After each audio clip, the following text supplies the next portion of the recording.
Good evening, America. I am Eric Little. It is the 24th day of September 2020. It is National Comic Book Day. I know a lot of you people are into that, so enjoy yourselves. There are 40 days till the end of the general election and 13 days until the vice presidential debate. I'm near my home in Southern California this evening, and this is the plain truth.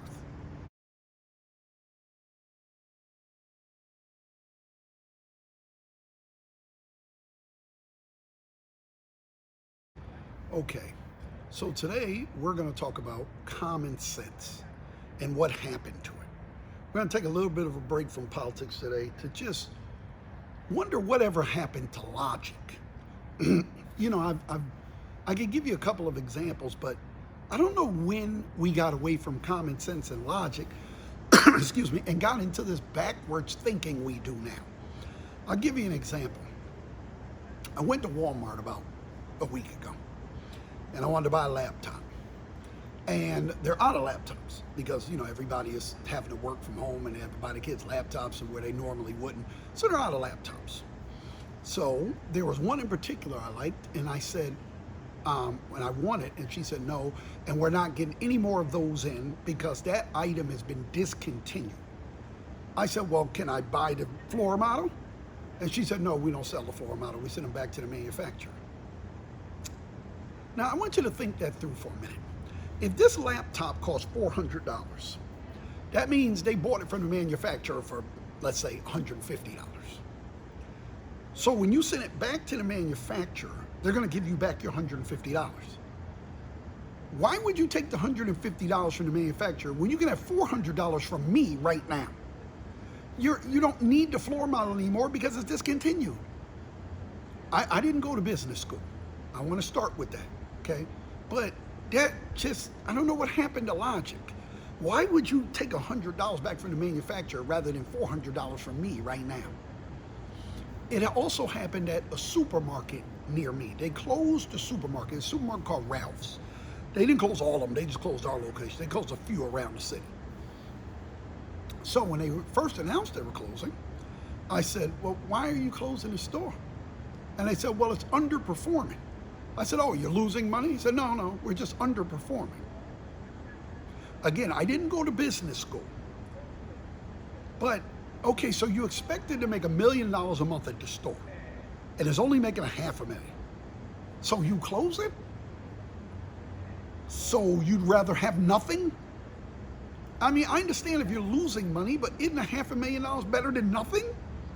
I said it before, I didn't go to business school, but I can't understand that logic. You know, I bought this is about maybe 10 years ago, when digital cameras first came out, and they had a SD card. You used to have an SD card. So I bought an SD card, and I got it home, and it didn't work. And when I pulled it out, I looked, and the little metal piece had a scratch on it. It was very obvious that that's what the problem was. So I went back to Walmart and said, you know, I need to exchange this. This thing has a scratch on it. They asked me if I had my receipt. I said, I don't have my receipt. You're the only ones that sell this brand. They said, well, we can't take it back without a receipt. I said, I just want to exchange it. They said, well, we're sorry. I said, okay.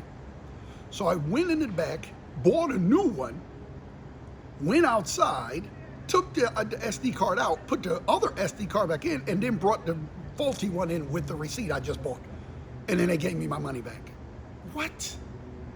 You know, I'm telling you I'm about to violate your rule, and you just like, well, this is the way it is.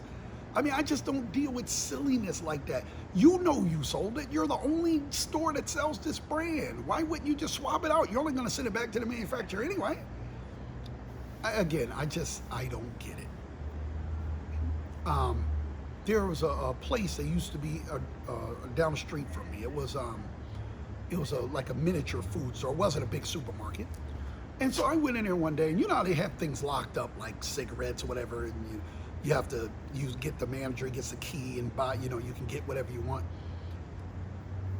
So one day I went in there and I'm in line. I noticed they have the condoms locked up. So I asked the guy, well, why do you have the condoms locked up? He said, well, you know, the kids steal them. I was like, good. Let them steal them. You know, you donate to charity every year. Consider this your contribution to society. You rather them steal candy bars? You know, that I don't get that. You know, if they're going to steal something, right? I don't know when we got into this backwards thinking. I'll just give you one more example. Somebody I know recently is in financial trouble. I don't know if it's because of COVID or whatever. So, you know, they were thinking about declaring bankruptcy. Well, the wife says, I don't want to declare bankruptcy because, you know, I want to get a government job, and they always ask, have you declared bankruptcy on a government job application? I don't know if that would disqualify you, but I think it would, because quite frankly, they wouldn't ask if it didn't matter. So again, this is backwards thinking. So I lose my job because of COVID. I can't pay my bills. I haven't done anything wrong. It's just I can't go outside because of COVID. So I fall behind on my bills. I don't rob anybody. I don't kill anybody.